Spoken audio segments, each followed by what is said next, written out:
मैंने देखा एक खुला आसमान। उस आसमान के नीचे हिमालय के खूबसूरत पर्वतों से घिरी एक जन्नत है और उस जन्नत में एक ऋषि आते हैं और वहां के एक पर्वत पर बैठकर सालों तपस्या करते हैं। तपस्या यानी रिसर्च। वो रिसर्च करते हैं ताकि उस जन्नत से ज्ञान की गंगा बह सके। उन ऋषि का नाम था ऋषि कश्यप और उन्हीं के नाम पर इस जन्नत का नाम रखा गया Kashmir. Good opening, very inclusive. फिर मैंने देखा शंकराचार्य केरला से पैदल चलते हुए कश्मीर पहुंचे। केरला से कश्मीर जी। उनके पास कोई पुष्पक विमान नहीं था, सो ही लिटरली वॉक्ड।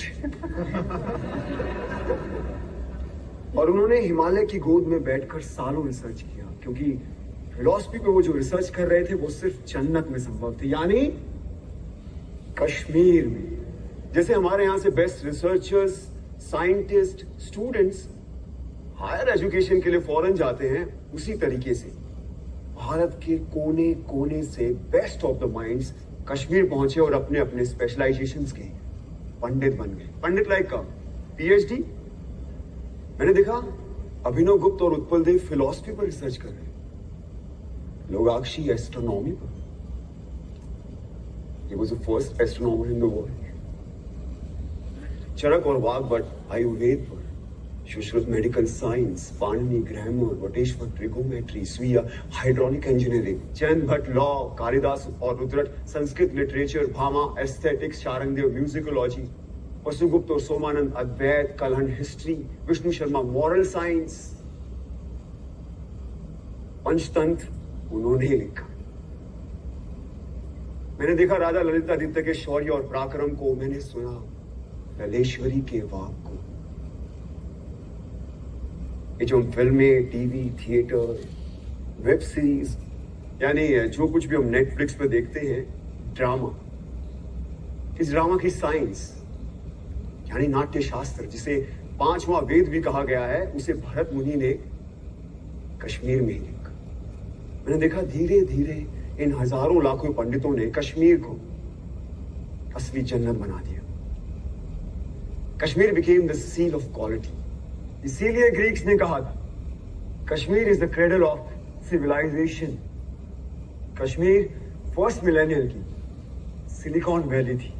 ये सब mythology, it's all a lie. Bingo. Don't worry, I think this is all a built up. ये झूठ है और मुझे भी लगता है, क्योंकि हमें तो किसी स्कूल में, कॉलेज में या फिर मेन स्ट्रीम हिस्ट्री की बुक में ये सब नहीं पढ़ाया गया। क्यों मैम? ये झूठ है ना, अभी तो नहीं पढ़ाया होगा। लेकिन अगर ये झूठ है तो फिर बुद्धिस्ट कश्मीर क्यों है? नागसेन और रविगुप्त क्यों है? वो इसलिए आए क्योंकि Kashmir was the centre of knowledge. ये इन्फो वॉर, नॉलेज का वॉर आज का नहीं है, सदियों से चला आ रहा है। अगर ये झूठ होता तो 1300 में इस्लामिक टायरेंट्स कभी भी कश्मीर में इन्वेड नहीं करते। उन्होंने इसलिए इन्वेड किया क्योंकि उनको पता था कि Kashmir was the world centre of knowledge, और जिसका नॉलेज पे कब्जा वो पूरे वर्ल्ड पे रूल कर सकता था। लेकिन एक प्रॉब्लम था, अब जमीन पे कब्जा कर सकते हो, लेकिन ऐसे इवॉल्व पंडितों के, आई मीन स्कॉलर्स के फ्री माइंड पे कैसे कब्जा करोगे? तो फिर शुरू हुआ एक नया सिलसिला। तलवारों और बंदूकों के जोर पर इन पंडितों को कन्वर्ट करने के लिए भेजे गए इन टायरेंट्स के सोल्जर्स, जो उन्हें जबरदस्ती कन्वर्ट करने लगे, और जो नहीं मानता था उन्हें पैर के तले रौंद दिया जाता था। और ये लोग वो थे जो खुद परसिक्यूट होकर कश्मीर आए थे और कश्मीरियों ने इन्हें पनाह दी थी। What kind of rubbish is this? ये rubbish नहीं, बल्कि एग्जैक्ट डिस्क्रिप्शन है शमसुद्दीन मोहम्मद इराकी की बायोग्राफी तोहफतुल अहबाब में। जानते हो इराकी कौन था? हाँ? नहीं? इंडिया की टॉप मोस्ट यूनिवर्सिटी में पढ़ रहे हो, लेकिन इराकी के बारे में नहीं पता। कैसे पता होगा? किसी ने पढ़ा है? हम सब हिटलर के बारे में जरूर जानते हैं।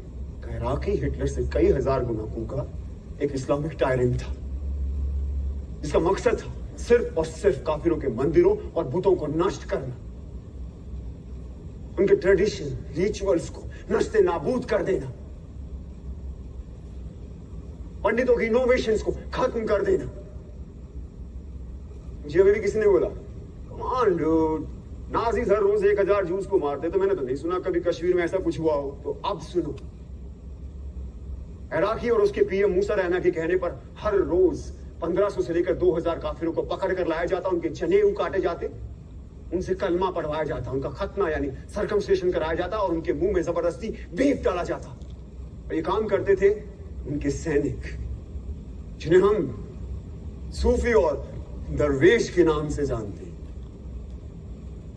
हिटलर ने कॉन्सेंट्रेशन कैंप्स का इस्तेमाल किया और इराकी ने कहरान और जबरान का, यानी फोर्स एंड कंपल्शन। इसका डिस्क्रिप्शन किसने किया? खुद इराकी के बेटे ने। And if you want the original manuscript, it is available in Research and Publication Department of Jammu and Kashmir State under extraction number 551. Must read.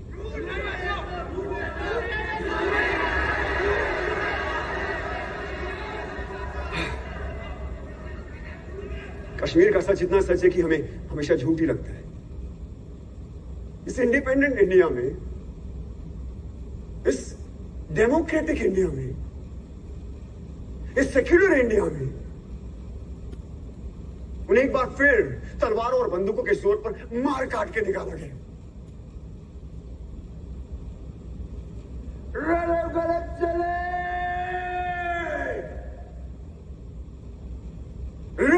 गलत चले।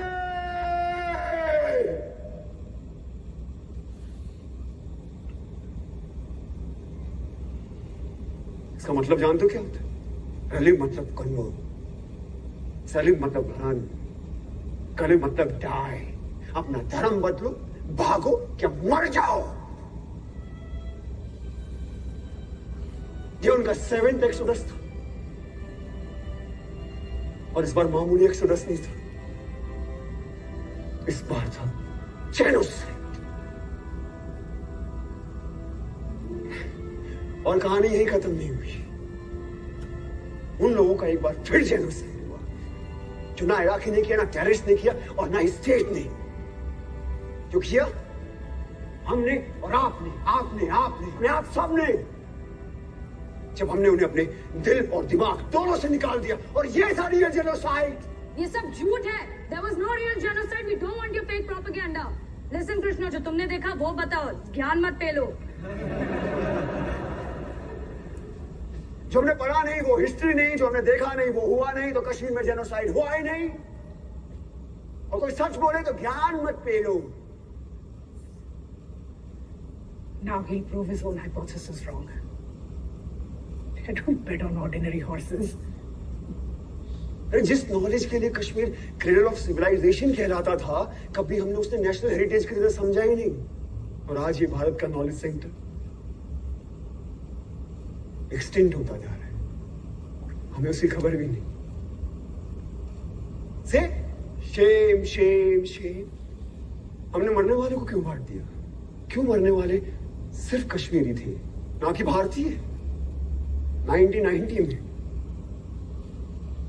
सिर्फ कश्मीरी हिंदुओं को नहीं मारा गया, बल्कि तमाम मॉडरेट मुस्लिमों को भी मार दिया।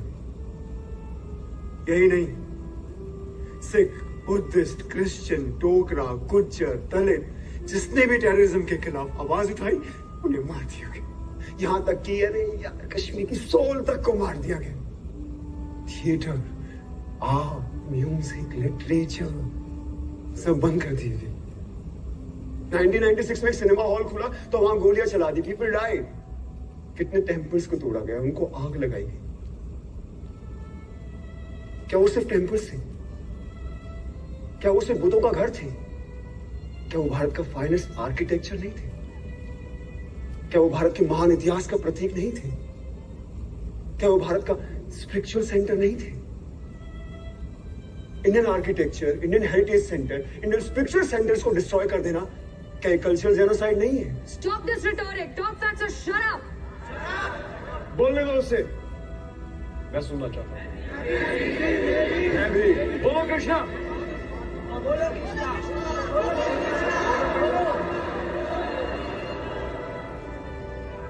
बिट्टा ने ओपनली टीवी इंटरव्यू में एक्सेप्ट किया कि उसने 20 मासूम लोगों को मार डाला।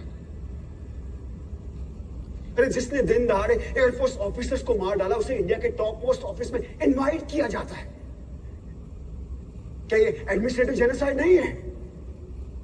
हाँ, जब ये फंक्शन खत्म होगा तो आप लोग कहां जाएंगे? आपके घर। और हमें हमारे घर जाने से किसका बाप नहीं रोक सकता। लेकिन क्या कश्मीरी पंडितों को वापस अपने घर कश्मीर जाने का मौका मिलेगा? Is this justice?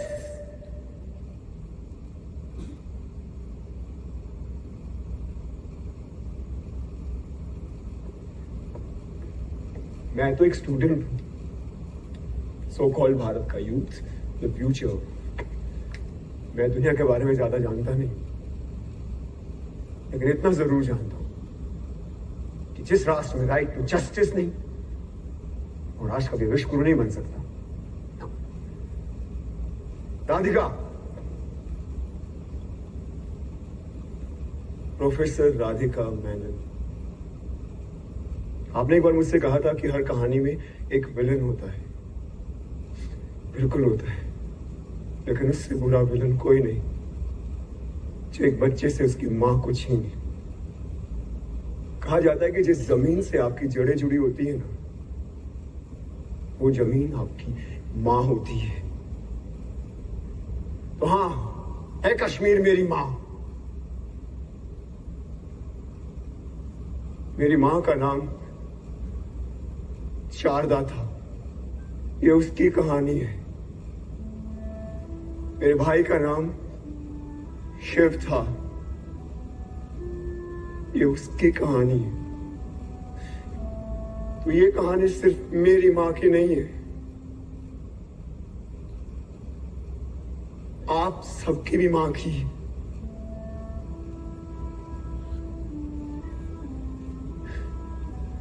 तो आइए हम वो देखते हैं जो मैंने आज से पहले कभी नहीं देखा।